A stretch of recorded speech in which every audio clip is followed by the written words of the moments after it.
대한민국 헌정 사상 가장 까칠한 정치인. 예. 보시면은 머리부터 발끝까지 까칠까칠 써 있어요. 이분한테 질문을 잘못하면 혼납니다. 의외로 부드러운 구석도 있어요. 예. 이분이 뭘 물었는데 답변을 잘못해도 혼나요. 가만히 있어도 혼나. 떠들어도 혼나고. 예. 어쨌든 혼나게 돼 있어요. 이분을 만나면. 예. 그래서 분명 우리 편이 맞는데 왠지 어둠의 세력 같은. 분명히 우리 편의 맏형인데 뭔가 어둠의 세력이 아닌가 이분은 무서워요. 기자들도 굉장히 무서워하는 분이고 인터뷰하다가 기자들 혼나는 경우가 많이 있습니다. 질문이 마음에 안 들면 인터뷰 안 해! 이러고 나가시기도 하고. 네, 중간에 이분 기자뿐만 아니라 장관도 많이 혼났고요. 네, 많은 분들이 혼났습니다. 그래서 워낙 까칠해가지고 저희가 잘 모시기 힘들었는데 시국이 하도 엄중하잖아요. 네? 그래서 웬만한 분들은 대답할 수 없는 정국이 벌어지고 있단 말이죠. 근데 이분이 직접 선거를 때도 진 적이 없어요. 네. 저는 20대 초반에 이분을 처음 방송에서 봤는데 그때 영상 머리 마른 거 봐요. 고공청문회라고 이때 30대 중반이셨던 걸로 제가 아는데 그때 차분차분하게 하셨던 장면 한 가지만 보여드릴게요. 80년 9월부터 그 포고령 위반 학생들을 강제 징집을 많이 했죠. 이게 12대 국회에서도 문제가 됐었죠. 이른바 녹화 사업이라고요. 예. 그래서 군에 들어온 학생들을 가지고 휴가를 내보내서 자기가 다니던 학교에 가서 동향을 파악해오도록 명령을 내렸단 말이에요. 그것이 군의 전투력하고 무슨 관계가 있습니까? 제가 보기에는 그런 과정에서 스스로 내가 하겠다는 사람도 있었을 거고 안 하겠다는 사람들한테 기합을 줬죠. 안 하겠다는 사람은 들어 좀 해달라고 부탁도 하고 뭐 그런 것은 있었을 것이 아니냐 하고 부탁도 생각하는데 하고요. 예, 제가 군대에서 부탁이라는 게 있습니까? 자, 오래전부터 까칠하셨어요. 이해찬 전 총리를 모시겠습니다.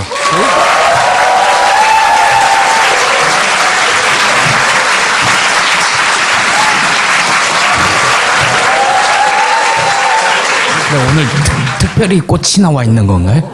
네. 까칠하셔가지고. 아, 중화시키는 꽃인가요? 네. 기억하시기로는 몇 살 때부터 까칠하셨어요? 까칠하지 않은데 왜 자꾸 까칠하다고 그래요? 아무도 믿지 않아요, 그거는. 네? 사모님이 오셨는 겁니다. 실제 사모님도 오셨어요. 네.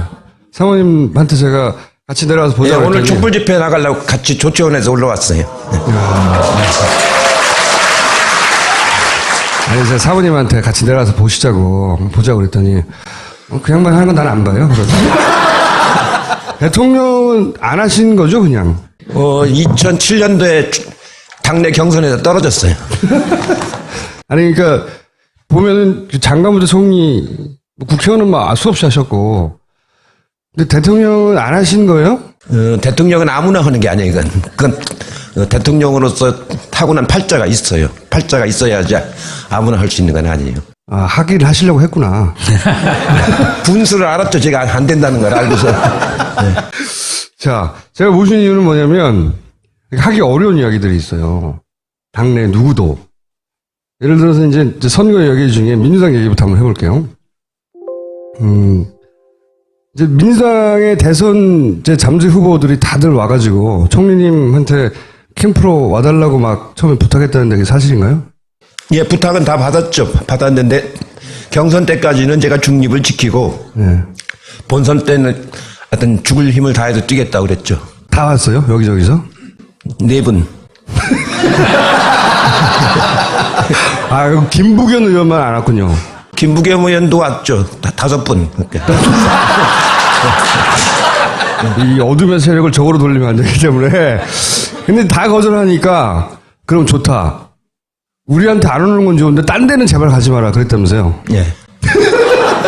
자, 그러면 요즘 이렇게 핫해졌다가 잠시 주춤하는 안희정 도지사는 지금 뭘 잘하고 있고, 뭘 잘못하고 있는 겁니까? 안희정 지사가 아주 예의가 바르고, 말을 겸손하게 잘하고, 그래서 충청도 스타일로 아주 평이 좋습니다. 굉장히 좋고, 공부도 아주 많이 했고, 도지사 하면서 아주 좋은 성과도 많이 냈고, 근데 이제 요새 문제가 되고 있는 연정, 예. 그다음 선의, 예. 이 두 단어가 이제 여러 가지 발목을 많이 잡았죠. 그 연정은 대상이 누군지를 설정하지 않고 무차별 연정이냐 이런 오해를 많이 받았고, 선의는 선의가 아닌 걸 선의라고 인정을 하니까 악의를 선의라고 인정을 했단 말이죠. 그 점이 말하자면 좀 의심을 받은 셈이죠. 그래서 지금 그 좀 막 성장을 하다가 좀 주춤하고 있죠. 앞으로는 어떻게 될까요? 이제 경선이 이제 얼마 안 남았으니까 경선 가서 이제 승부가 나야 될 텐데 현재로 봐서는 쉽지는 않은 싸움 같아요, 보니까. 이재명 시장도 안희정 지사가 뜨기 한 달 전쯤에는 바로 그 자리에 있었어요. 그분은 뭘 잘했고 또 뭘 실수했나요?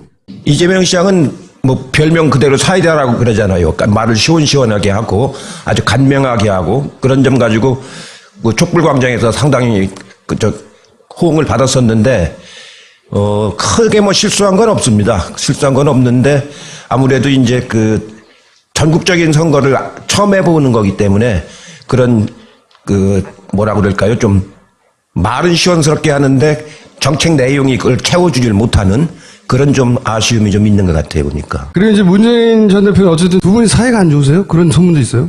저하고요? 예. 문재인 후보하고? 예. 아니. 답 끝이에요? 아니에요? 2012년도 예. 정치를 안 하시겠다는 분을 이제 청와대 끝나고 나서 이제 부산에 가 있었잖아요. 그래서 정치 안 하시겠다는 분을 그 정치권으로 다시 끌고 들어와가지고 국회의원 후보도 하고 나중에 대선 후보도 나가고 하는 거를 만드는데 제가 1등 공신입니다. 나쁜 일을 하셨네요. 아니, 그 이후에, 지난 대선 직전에 왜, 당시 이제, 물러나셨잖아요. 그때, 선대위원장이었던가요?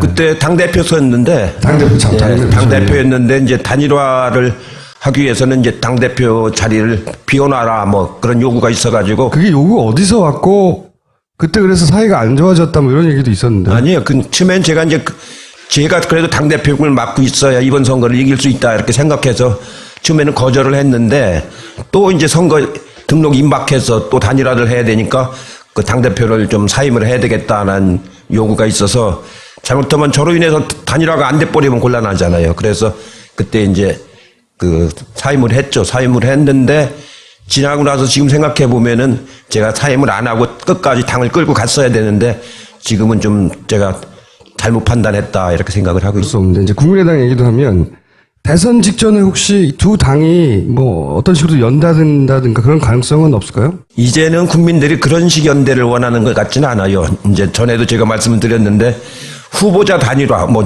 당 간의 연합 이런 건 이제 너무 진부한 거고 오히려 유권자 단일화, 유권자가 스스로 마된 하나의 후보로 통일하는 그런 유권자 단일화가 오히려 훨씬 더 한층 더 격조가 높은 유권자의 시대를 만들어가는 그런 그 결과를 가져올 것 같아요. 그래서 민주당하고 국민의당이 원래 한 뿔에서 나왔으니까 나중에 결국은 선거가 막판으로 치닫으면 연대할 수 있다 이런 전망도 있는데 그렇지는 않을 것이다. 지금으로 와서는 그런 걸 하는 걸 국민들이 원치 않는 것 같아요. 당당하게 스스로 당선이 되라. 그리고 나중에 국가를 끌어갈 때는 같이 해도 좋은데 선거 때까지 그런 말하자면은 인위적인 단일화 이런 거는 이제는 식상해진 것 같아요. 안철수 의원은 뭘 잘했고 뭘 잘못했나요? 그분은 제가 친하지 않아요. 잘 몰라요. 아니 친하진 않으신데 이제 오랜 내공으로 이렇게 살펴봤을 때 이런 건 잘하고 있고 이건 좀 아쉽네 이런 건 있을 수 있지 않습니까? 그분 책을 제가 한번 봤는데요. 지난번 대선 나왔을 때 책을 이렇게 보니까 정책이 그렇게 천착돼 있는 정책이 아니고 말하자면 신문으로 말하면 그 제목용으로 이렇게 돼 있는 이제 그런 정도인데 저도 이제 정치도 오래 하고 해보지만 정치라는 건 굉장히 복잡한 겁니다. 굉장히 복잡하고 막 살아있는 생물이라고 하잖아요. 수시로 막 변해가고 그래서 피상적으로 알아가지고서는 능동적으로 대처를 못하는 거거든요. 정치야말로 제가 해본 일 중에서 제일 어렵고 복잡한 게 정치입니다. 너무 단순하게 생각하시는 경향이 있지 않은가 싶어요. 그분이 예. 좋은 점도 하나 말씀해 주셔야지 그래도. 좋은 점은 여러 가지 뭐 새로운 분야를 개척하는 그런 바이러스 그걸 개척해서 바이러스를 결정. 자, 그러면 국민의당에서는 누가 말해도 이제 박지원 원내 대표죠, 이제. 대표가 당을 분위기를 주도해 가잖아요. 그분은 어떤 분이고 이번 대선에서는 어떤 역할을 하게 될지 뭘 조심해야 됩니까? 글쎄요. 그 지금 국민의당이 호남인들한테 그렇게 많은 지지를 못 받고 있기 때문에 그런 개별 목소리로 하는 역할은 크게 작용을 못하고 그 대선이라고 하는 국민들의 감동을 얻을 정도로 진정성을 가지고 해야 되거든요. 그 진정성이 없이 그냥 입으로 하는 것은 영향을 크게 못 주기 때문에 저는 뭐 그렇게 의미 있게 생각은 안 합니다. 아니 그래도 박지원 대표는 한때 친하셨잖아요. 그래서 아니 지금도 개인적으로 아주 친하죠. 네. 개인적으로 아주 친하고 그런데 요즘에 와서 이제 최근에 촛불 집회 이후부터 그 탄핵 때 이렇게 말씀하시는 거라든가 하는 거 보면은 국민들한테 큰 신뢰를 받기 어려운 그런 측면이 좀 있습니다. 특히 문재인 대표를 무지 씹으시는 것 같은데 박지원 대표는 거의 매일매일. 매일 그거야 뭐 이제 문재인 대표가 지금 대선 주자로서 제일 앞서 나가고 있고 또 지난번 당대표 선거 때 박지원 대표가 아주 근소하게 졌지 않습니까? 예, 그런 거에 대한 좀 아쉬움도 있군요. 그러겠죠. 예. 뒤끝인가요?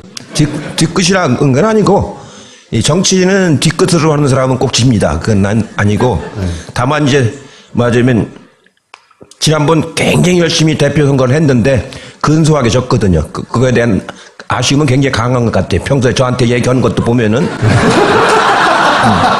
그때 제가 문재인 대표를 이제 좀 지지를 했는데 그거에 대해서 저한테도 왜 그런 걸 했느냐고 막 하지만 그건 뒤끝은 아니다. 자, 그러면 자유한국당 얘기를 또 해볼게요. 간단하게. 황교안은 어떻게 될까요? 이제 뭐 제가 보기에는 얼마 안 남았죠. 2달. 이제 한 2달 남은 셈이죠. 예. 출마합니까?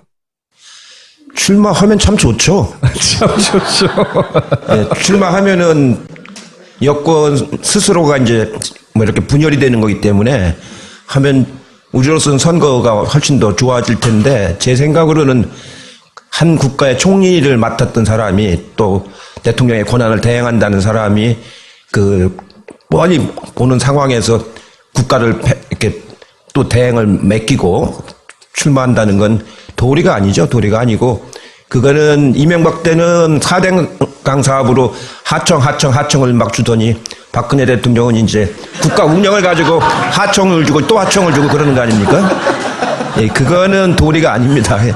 근데 그쪽에 계신 분들이 보통 도리, 상식 이런 거를 좀 뛰어넘는 분들이잖아요. 그러다가 이렇게 된 거죠, 지금. 홍준표 요새 그 경남도지사에 대해 주목을 많이 하는데 그분의 가능성은 어떻게 보세요? 글쎄요, 홍준표 지사는 그전부터 제가 잘 아는 사람인데 전투력이 있잖아요. 전투력보다는 막말이죠, 막말. 막말 전투력, 예. 근데 그런 분이 국가를 맡으면 안 되죠. 된다, 안 된다, 당이 말고, 보수 진영에서 이렇게 후보로 급성장할 수도 있지 않습니까? 워낙 무주공산이라. 우리나라 보수가 그렇게 수준이 낮지는 않거든요. 예. 이 보수 진영 사람들이 그 아주 일부 아주 수구적인 사람들 빼놓고 나머지 사람들은 상당히 높은 수준에 있습니다. 다만 성향이 이제 말하자면은 그 달라서 그렇지 그분들 이렇게 수준이 낮고 그런 사람들은 아니거든요. 친박 일부만 의원할 적에 보면은 의원들이 300명 있지 않습니까? 서로 말은 안 해도 다 내심으로는 평가를 해요. 저기는 어느 정도까지 갈 사람, 저기는 어디까지 갈 사람 이렇게. 그런데 홍준표 도지사는 어디 정도까지 갈 사람으로 평가됐었나요? 아마 이 다음 선거에서는 쉽지 않을 거요. 거기서 당선된다는 거예요. 그러면 최근에 이제 이 친박 집회 나와가지고 갑자기 목소리를 높이는 김문수 도지사의 가능성은 있을까요? 거기는 제 친구인데요. 네, 대학교 때부터 친구인데 요새는 아마 저희 친구 중에서 그렇게 뭐라 할까요? 망가졌다고 그럴까요? 네, 그런 사람은 없어요. 우리는 70년대 굉장히 학생운동하면서 박정희 밑에서 힘들게 싸워왔기 때문에 그 뭐랄까 일종의 자부심도 있고 자존심도 있고 그래서 그런 거에 대한 만약 자기의 그 어떤 역사적인 행위 이런 거에 대해서 굉장히 뭐랄까 자부심을 가지고 살아왔거든요. 그런 점에서 김문수 전 경기지사죠. 좀 안타깝죠. 저하고 아주 친한 친구입니다. 하지만 많이 망가졌다. 네. 회복이 안 될 것 같죠. 이미 도를 지났죠, 이제도. 이번에도 처음에는 탄핵을 해야 된다고 그렇게 강하게 주장했잖아요. 네, 그렇죠. 그러다가 요새는 반대 집회에 와서 막 또 거꾸로 주장을 하지 않습니까? 네. 왜 그럴까요? 예, 그게 이제 뭐랄까요? 정신줄을 놓으면 그렇게 되죠.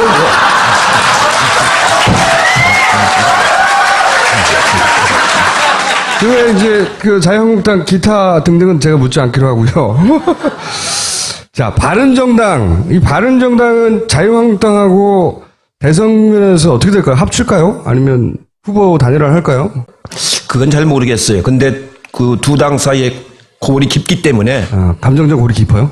예, 굉장히 골이 깊고 또 탄핵을 바른정당은 추진한 사람들 아닙니까? 그렇기 때문에 대선 후는 어떻게 될지 몰라도 대선 전까지 하나가 되기는 쉽지 않을 거요. 후보를 단일화한다. 범보수 이러면서 이거는 가능성이 그것도 쉽진 않을 겁니다. 뭐 룰도 세팅하기 어려울 것이고 사실은. 그렇죠. 룰도 그렇고 지금은 합쳐져서 시너지가 날 이유가 없지 않습니까? 그렇게 보시고. 자, 그게 옛날로 다시 돌아가게 되는 건데 뭡니까? 새누리당으로 다시 돌아가게 되는 건데 그게 무슨 시너지 효과를 가져오겠어요? 그러면 바른당의 이제 1번 후보가 유승민 의원인데 예. 그분은 왜 못 뜰까요? 생각만큼 뜰 거라고들 진보 진영에서는 아주 무서운 후보가 될 거라고 생각했었었는데 그분은 저도 이제 같이 상임위도 같이 해보고 의원 생활 같이 오래 했는데 온건한 보수입니다. 합리적이고 온건한 보수인데 지금 이 탄핵 국면에서는 그 정도 갖고는 어려울 거예요. 왜냐하면 지금 우리나라 국민들의 80%, 85%가 정권을 교체하자는 아주 절절한 소망을 갖고 있지 않습니까? 그런 한 85%가 탄핵을 해야 되고 절절하게 정권을 교체해야 된다고 그러는데 유승민 후보 쪽으로 마음을 줄 사람이 얼마나 있겠습니까? 그거는 그분 개인의 문제가 아니고 현재의 국민들 정서 그것 때문에 뜨기는 어렵다고 봐야죠. 지명도도 아주 낮고 인지도도 최근에 와서 여론조사에 조금 뜨는 거지 그분이 한 무슨 성과라든가 업적이라든가 이런 건 하나도 모르잖아요. 딱 하나 있죠. 원내대표 잘린 거. 네, 원내대표 때 이제 배신자라고 해가지고 한 건데 그 정도 갖고는 국민들에게 어필을 못하죠. 아주 그냥 정치라고 하는 건 본인의 소리가 있어야 됩니다. 네? 본인의 철학과 소리가 있어가지고 그거를 가지고 국민들에게 다가가는 것이지 다른 거는 아닌 거거든요. 한때 반짝할 수는 있지만 오래 갈 수가 없다 그런 거죠. 그러면 이런 거 어떻습니까? 이번 대선에서 보시기에 선거를 한두 번 하신 게 아닌데 저 사람을 주목해 봐야 돼. 이런 후보 있어요? 후보나 기존의 후보든 아니면 후보가 아니든 간에. 제일 주목할 사람들은 민주당 후보들이죠. 민주당 경선이 본선이라고 할 정도니까. 그리고 여론조사에서도 보면은 대개 민주당 후보들 총합이 한 60% 정도 나오지 않습니까?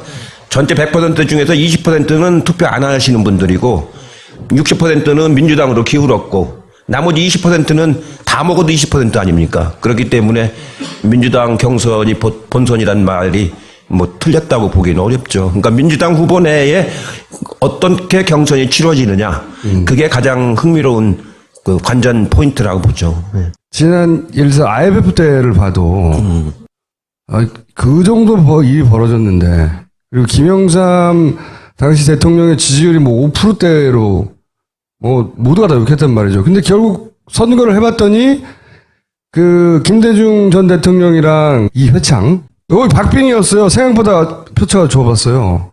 혹시 그런 일이 또 벌어지지 않을까 싶은. 지고 있었죠. 11월 18일까지 김대중 후보가 이해창 후보한테 지고 있었습니다. 네, 여론조사로 상으로는. 예, 여론조사상 5, 6% 지고 있다가 IMF 구제금융이 오면서 국가를 부도를 냈지 않습니까? 그러면서 이게 판세가 뒤집어진 거거든요.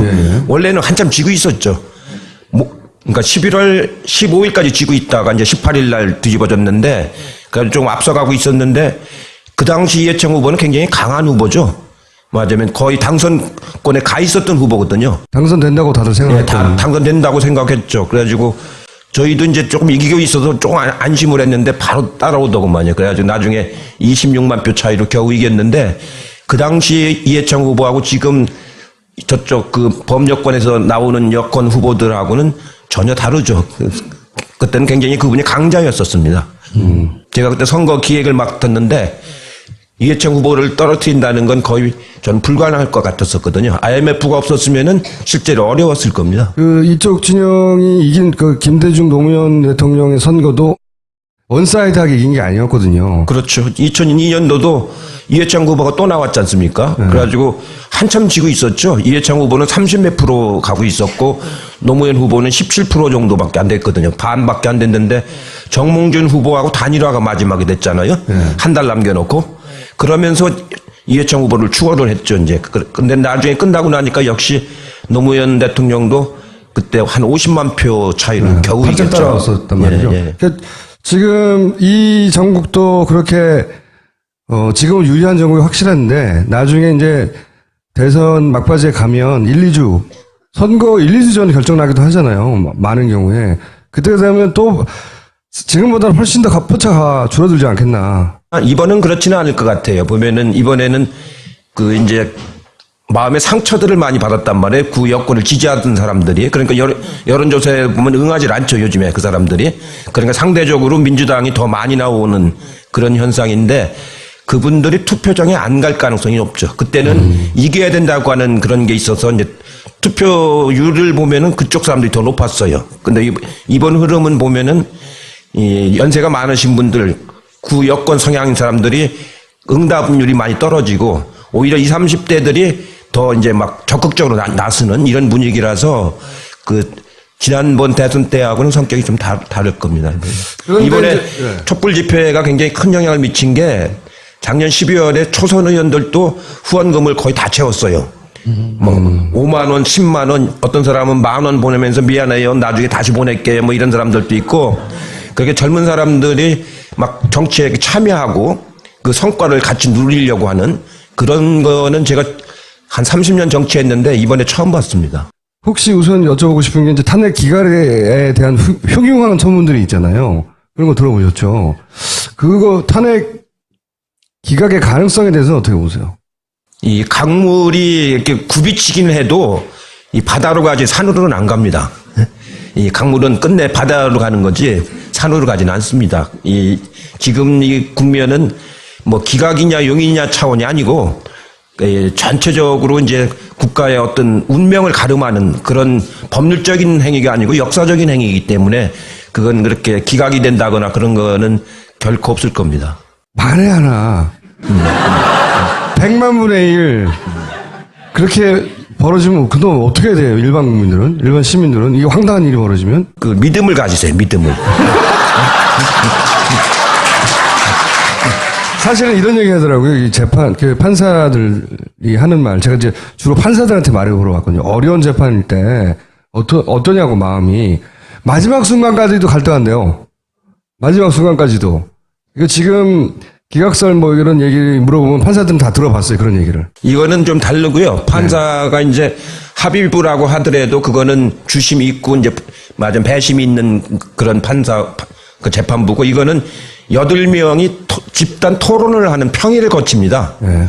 이제 어제부터 시작을 했죠. 8명이 문 잠그고서 연구관도 못 오고 비서도 못 들어오고 8분이 모여서 이제 집단 토론을 해서 그 의견을 자꾸 모아나갑니다. 의견을 자꾸 모아나가가지고 최종적으로 평결을 마지막 날 이제 해서 발표를 하게 되는 거기 때문에 혼자 고민하는 게 아니고 맞으면 8분이 같이 고민하는 그런 결과가 나중에 나옵니다. 물론 평결을 할 적에는 찬성도 있고 반대도 있겠지만 토론 자체는 8분이 함께 같이 합니다. 그렇기 때문에 이렇게 막 갑자기 마음이 변하거나 이런 그 평의가 진행되진 않아요. 그랬으면 좋겠는데.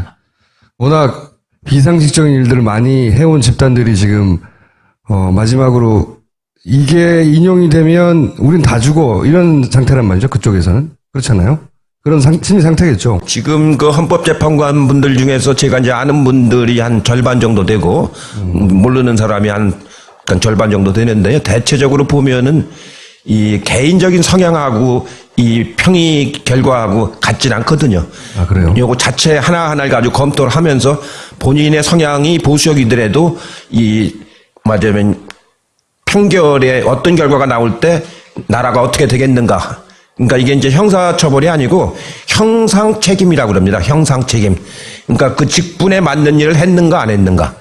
이 형상책임을 묻는 거기 때문에 그렇게 막 그 엉뚱한 결과가 나오거나 그럴 가능성은 매우 적습니다. 자, 그러면 탄핵이 인용되기까지 저희가 할 일은 집회에 열심히 참여하고 목소리를 내고 그리고 얼마나 많은 사람들이 이걸 원하는지 보여주고 이거네요. 그게 중요하죠. 왜 그러냐면은 12월 3일 날 그때 200만 명 가까이 모였는데 그거 모이기 전까지는 아까 말한 바른정당 의원들 있지 않습니까? 그분들이 흔들렸었어요. 예. 뭐 대통령이 물러나겠다는데 뭐 꼭 탄핵까지 해야 되느냐 흔들리는 모습이 역력했었습니다.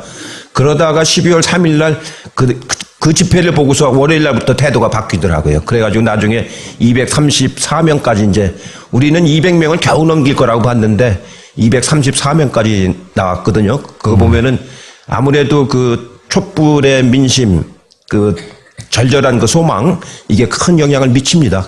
만약에 만에 한 100만 분이라도 탄핵 기각되면 매일 나오세요. 이제 앞으로 저희 방송에. 책임지시고. 자, 특검법 연장, 이게 직권상정을 이제 정세균 의장이 원칙에 어긋난다고. 그분이 또 신사잖아요. 그러다 보니 그 직전에 정의화 의장도 사실 안 한다고 하다가 했어요. 그것부터 여쭤볼게요. 정의화 의장은 성을 가겠다고 직권상정 안 한다고 그랬는데 왜 갑자기 하게 됐어요, 그때? 글쎄, 정 의장이 그때 자기 절대로 그 직권상정은 없다. 성을 바꾸더라도 자기는 안 하겠다. 근데 그렇게 하길래 상당히 결연한 의지를 가지고 있구나 했는데 그때 그 국정원장이 국회를 와가지고 한 30분간 그 정 의장 방에서 만났어요. 만나고 나서 국정원장 돌아간 뒤에 한 20분 후에 테러방지법은 지금 국가가 비상사태이기 때문에 상정한다고 태도를 이렇게 바꿨거든요. 국정원장. 30분 동안 국정원장이 정 의장한테 무슨 말을 했는지는 아무도 좀 모르죠. 두 사람만 알죠, 두 사람만. 혼나고 싶어 그랬을까요? 한번 털어봐. 아니 국회의장도 모르는 비상사태가 몰래 벌어지고 있었나? 근데 국회에서는 사이렌 한 번도 안 울렸거든요. 그러면 정세균 의장도 국정원장을 보내야 됩니까? 아니 어떻게 해야 되나요? 정치 짬밥은 지금 총리님이 더 높잖아요. 정세균 의장보다. 예, 지금 이제 그 대통령이 지금 유고 아닙니까? 대통령이 거리 그 업무가 정지되기 때문에 사실은 지난번 테러방지법 통과할 때보다는 그때보다는 지금이 더 말하자면 그 뭐랄까 비상사태라고 봐야 되겠죠. 정도의 차이인데 그것도 중요하지만 그 특검이 이제 중간에 중단됨으로써 말하자면 제대로 밝힐 걸 못 밝힌 대목들이 많지 않습니까? 우선 대통령 면담 조사를 한 번도 못했고 청와대 수색도 한 번도 못했고 이런 것들이 가장 중요한 부분을 못하고 지금 특검이 이제 70일이 끝났기 때문에 이걸 중단시킨다는 건 말하자면 그 아주 있을 수 없는 직권남용에 가까운 그런 거라고 봐야죠. 더군다나 그 사유 중에서 보면은 특검이 살아있으면은 대통령 선거에 영향을 준다. 30일 동안 살아있는 거 아닙니까? 특검이 추가로 더 한다면. 그러면 대통령이 지금 탄핵된다는 전제하에 얘기를 하고 있는 거 아니에요. 대통령이 탄핵된다는 얘기는 국정농단을 했기 때문에 더더구나 철저하게 수사를 해야 될 거 아닙니까? 그걸 막겠다는 얘기이거든요. 그런 국무총리 시대가 어떻게 그런 논리를 만들었는지 제가 있을 때는 그러지 않았거든요. 그건 논리가 아니잖아요. 말이 안 되는 소리 아니에요. 네, 앞뒤가 안 맞죠. 네. 일단 총리님이 국회의장이다. 그러면 직권상정 하시겠어요? 네, 저는 합니다. 네. 이거는 역사를 바로잡는 일이기 때문에 무슨 그 자그만 그 국회법의 문제가 아니고 역사를 바로잡는 정의를 세우는 일이기 때문에 그건 정치적인 책임을 져야 되는 일입니다. 그거는 무슨 법리라든가 여론이라든가 이런 차원으로 접근해서는 안 되고 내가 이 나라의 역사와 기강을 바로 잡겠다. 이렇게 해야 되는 거죠. 지난번에 추미애 대표가 이 자리에 오셔가지고 정세균 의장께서 직권상정 하시지 않겠습니까? 이러고 믿으라고 하고 가셨거든요. 이 처음 보는 일인데 이 새누리당을 제외하고 자유한국당을 제외하고는 다 몰려가서 직권상정 하라고 당대표하고 원내대표 갔어요. 그래도 안 한단 말이죠, 이 양반이. 어떻게 하면 할까요? 그 이제 본인의 성향이 이제 그런데 좀 더 이제 국가의 지도자로서 책임감 있는 그런 마음을 가져야죠. 그 마음을 어떻게 대통령의 직무가 정지된 적이 언제 있습니까? 우리나라에서. 옛날 그 이승만 대통령 때 빼놓고는. 그러니까 하야했지 않습니까? 그런 적이 그거보다 더 큰 국가적인 비상사태가 어디가 있어요. 응? 이건 어떻게 보면 테러방지법하고는 차원이 다른 비상사태에 국가의 기강을 잡는 일이기 때문에 그거는 국회의장께서 그런 책임 있는 자세로 태도를 바꾸셔야 이거 됩니다. 어떻게 바꾸냐고 제가. 아니 한 30분 가서 만나시면 안 돼요? 아니 우리 의원들도 가서 얘기도 하고 당 대표들도 가서 얘기도 하고 저도 개인적으로 또 이제 만나서 얘기를 좀 하려고 그래요. 그렇게 해서 아직 안 만나셨구나. 예. 아니 공식적인 지도부가 해야지 제가 뭐라고 지금 거기 나서서 그걸 하겠어요. 아니 이거 어둠의 세력 가가지고 우선 공식적인 지도부가 하고 그러고서 이제 그게 이제 여의치 않다 하면 또 이제 그 아, 정상정본 방법으로 안 되는구나. 이제 어쨌든 자유한국당은 의사 일정에 합의를 안 해줄 가능성이 높잖아요. 그러면 그러니까 직권상정이 필요한 거죠. 그렇죠. 거기서 의사일정 합의해주면 직권상정이 필요가 없죠. 왜냐하면 그 국무총리 탄핵은 대통령 탄핵하고 달라서 대통령은 과반수 이상이 발의를 하고 3분의 2 이상, 200명 이상이 찬성을 해야 이제 탄핵이 되는 건데 국무총리는 3분의 1 이상이, 그러니까 100명 이상이 발의를 하고 우리 당만으로도 발의는 할 수 있어요. 거기에 또 이제 과반수가 찬성하면 탄핵이 되는 거거든요. 네, 탄핵도 엮여 있죠. 그게 좀 이론이 있지 않나요? 대통령 권한대행이기 때문에 아니 헌재로 그게 가야 아니고 된다. 뭐. 권한대행이라는 직함은 없습니다. 지금 한 임의로 쓰고 있는 거예요. 헌법에 보면은 대통령과 국무총리와 국무위원만 있는 거지 직무대행이라는 건 없고 대통령이 권위될 시에는 국무총리가 대행한다. 대통령의 권한을 대행한다. 서술형으로 돼 있습니다. 명패에 보면 대통령 권한대행 이렇게 써서 명패를 이렇게 놨던데 그거는 불법입니다. 저거는. 그 양반은 시계도 만들었죠. 예, 시계도 그렇게 했는데 시계도 그렇게 했대요. 그거는 저도 권한대행을 여러 번 할 뻔했지 않습니까? 그 보면 헌법에 직함이 없어요. 없어. 그렇네요. 그거는 임의로 쓰는 겁니다. 임의로. 그러니까 말하기 쉽게 권한대행 이게 임의로 그냥 비공식적으로 쓰는 건 모르지만 명패도 만들고 시계도 만들고 그런 거는 월권이에요. 월권. 그럼 총리는 해임 결의를 하는 건가요? 총리 탄핵. 총리도 탄핵. 해임은 건이 아니고 탄핵은 이제 2분의 1로 해서 국회에서 이번에 박근혜 대통령처럼 탄핵이 되면은 그게 헌재로 넘어가죠. 네. 근데 이제 거기에 대해서 이런 얘기도 하잖아요. 이 진보 진영의 이제 사사하는 걱정일 수도 있는데, 아니, 대통령 탄핵했는데 총리까지 탄핵하면 역풍이 불어서 안 된다라고 발을 빼는 사람도 없지 않아 있어요. 그건 어떻게 해석하십니까? 그건 뭐 역풍이 불지 순풍이 불지는 모르죠. 그러나 그게 이제 뭐 그것도 감안은 해야 되지만 그건 너무 이제 정치 공학적인 판단이고 우리가 여기서 해야 될 거는 말하자면 그 나라의 그 기강을 바로 잡는다. 특히 이제 말하자면 이 대통령 탄핵을 둘러싼 여러 가지 그 기강을 바로 잡는다라는 그 원칙이 더 중요한 거지. 바람이야 뭐 이리 갔다 저리 갔다 뭐 봄바람도 있고 뭐 가을바람도 있고 그런 거죠. 아니 근데 헌재로 가게 되면 헌재는 지금 박 대통령 건으로 평의를 열고 이제 꼭 결정을 해야 되는데 또 바로 또 다음 건이 또 와 있으면 그러니까 힘들지 이제 않을까요? 그래서 총리에 대한 탄핵은 그 정치적으로 실효성은 별로 없습니다. 왜냐하면 헌재에 가서 그 또 이제 그걸 거쳐가지고 하려면 이미 대선은 다 끝나 있거든요. 네? 대선이 인용되면 이제 60일 내에 선거를 해야 되니까 5월이면 다 끝나 있지 않습니까? 헌재는 그때까지 거의 가지도 못하고 있고 그래서 실효성은 없는데 원체 그 국무총리가 저렇게 황당한 역할을 했기 때문에 그거에 대한 분노가 그렇게 표출된다고 보시면 되는 거죠. 그거는 정치적 제스처에 가깝고, 그렇지만 특검 연장은 굉장히 구체적으로 해야 되는 일이잖아요.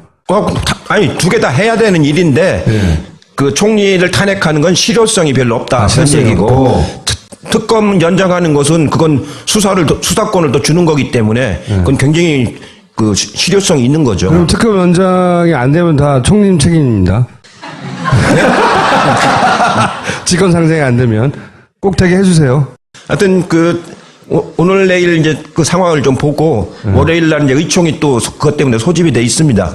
의총에서 의원들 의견을 들어보고 그 노력을 하도록 그렇게 하겠습니다. 뭐든지 다 답변을 다 술술술 하세요. 그래서 저희가 앞으로 이제 대선 기간이 되면 한 달에 최소한 한 번 이상은 모시려고 하는데 대선이 2달밖에 안 남았어요. 그럼 최소 2번 앞으로 2번 약속하시는 거죠? 예, 하겠습니다. 그리고 이런데 처음 나오셨는데 재밌죠, 총리님? 아주 젊은 사람들이 많고 그래갖고 신이 나네요. 다음 대통령 선거는 어떠세요? 준비하시는 거? 안분지족할 줄 알아야 된다고. 이 대선 때가 되면은요, 참 이상하게 이게 살풋이 가는 사람들이 많이 있어요. 네, 그 자기 분수를 좀 알아야 됩니다. 네. 이번 대선 정국에도 많이 갔어요, 사람들이? 좀 그렇죠. 예를 들어서 김대중, 노무현 이런 분들은 대선 기간에 어땠어요, 보시기에? 김대중 대통령은 평생 동안 정치를 하신 분이고 젊어서부터 돌아가실 때까지 또 대선을 4번인가 치르신 분 아닙니까? 그렇게 해서 이제 헌신하신 분이고 노무현 대통령은 한 번 나와도 단박 돼버렸지 않습니까? 예? 그러니까 무슨 다른 여지가 없죠. 근데 이제 매번 습관적으로 나오는 사람도 있고. 예. 그러고 이제 또 막 나와서 좀 아까처럼 이렇게 상식적이지 않은 그런 행동하는 사람도 있고 대선 때는 여러 맞으면 뭐라고 할까 여러 현상이 생깁니다. 현상이. 요새 그 개헌 가지고 뭔가를 좀 해보겠다는 사람들이 있지 않습니까? 성공할까요, 그거? 예. 개헌을 하려면은 실질적으로 물리적인 시간이 안 되거든요. 왜냐면 그것도 발의를 해야지 발의해가지고 국회에서 토론해야지 국회에서 표결해가지고 대통령이 공포를 또 20일 이상 이제 공포를 해야 되지 않습니까? 그러고 나서 또 열흘 이상 공포하고 나서 20일 이내에 이제 그 국민투표에 붙여야 되기 때문에 그러면 5월, 4월까지 해야 되거든요. 그리고 5월달에 또 대선 또 치를 거예요? 우선 시기적으로 불가능할 뿐만 아니고 내용상으로도 국민들하고 함께 하는 개헌을 해야지 정파끼리 모여가지고 자기들 이해관계 만든 것만 개헌을 하자. 그래가지고 국민들한테 무슨 도움이 되겠습니까? 그거는 대선 끝내놓고 내년 지방선거 때 개헌할 요량으로 충분히 토의를 해가지고 차분하게 국민들과 함께 토의해서 개헌안 내용을 잘 만들면 되는 거거든요. 지금 개헌안은 80년도 전두환이 때 만든 헌법입니다. 그분들은 근데 왜 그러는 거죠? 안 되는 거 알면서? 그러니까 제가 대선 때는 여러 가지 현상이 탄핵, 어떤 결과가 나든 탄핵이 결과가 나면 바로 모시기로 하겠습니다. 그때 오실 거죠? 예, 하겠습니다. 자, 여기는